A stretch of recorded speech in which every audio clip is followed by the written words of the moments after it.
Good morning! Magandang umaga. Kumusta po ang inyong paglo-low carb?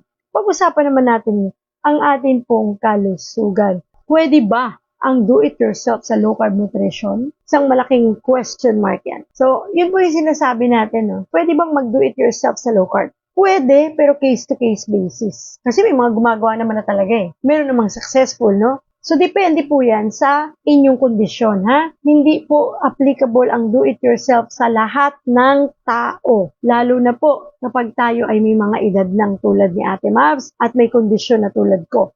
Iba-iba po yan. Lagi nating tatandaan yan.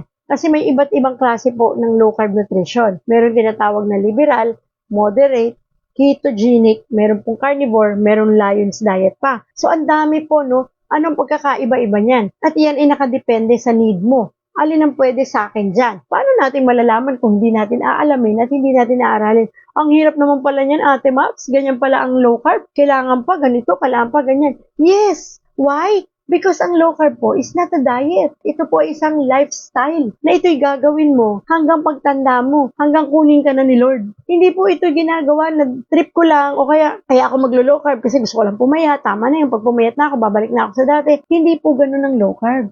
Ang low carb nutrition, ang gusto natin dito at ang ginagawa natin dito ay talaga pong patungo sa paggaling sa ating kalusugan, paggaling sa ating mga karamdaman, pagganda ng ating kalusugan, at ma-prevent yung pagkakasakit. So, imagine mo yun, no? Ang dami niyang pwedeng gawin sa katawan natin. At ito hindi applicable naman po sa lahat. Basta't alam mo lang, ibabase mo lang sa need mo yung gagawin mong paglo-low carb.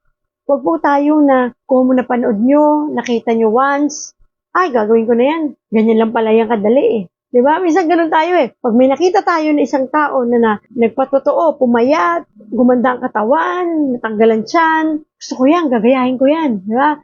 Gagawin ko rin yung ginawa niya. Panonoodin mo ngayon siya.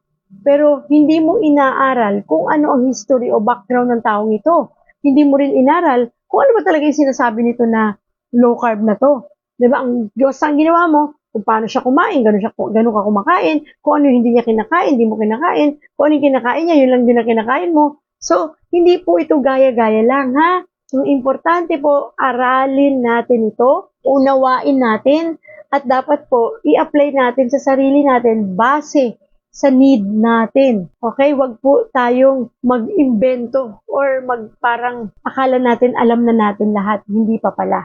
Diba? So, ingat-ingat po tayo dyan. Dahil dyan po napahamak si Ate Mabs sa maling akala, sa maling way ng paglo-low carb. Na akala ko, alam ko na, akala ko, tama na yung ginagawa ko, akala ko, ganun lang ang paglo-low carb, akala ko, dami kong maling akala, no? Kaya nga po ako, after ko pong makarecover sa stroke, tapos nakita ko yung resulta sa akin, doon na talaga lumabas yung advocacy ko eh. Yung parang hindi pwedeng hindi ko to i-share. Kasi maraming tao na pwedeng magkamali ring tulad ko.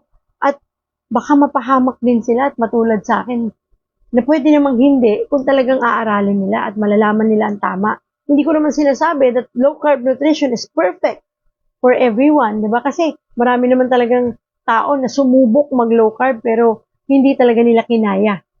Kasi maraming kadahilanan yan kung bakit nila hindi kinaya. Marami pong dahilan yan. Marami talagang bagay na dapat aralin tungkol dito. Talagang dapat po ay pinagpipray and at the same time inaaral.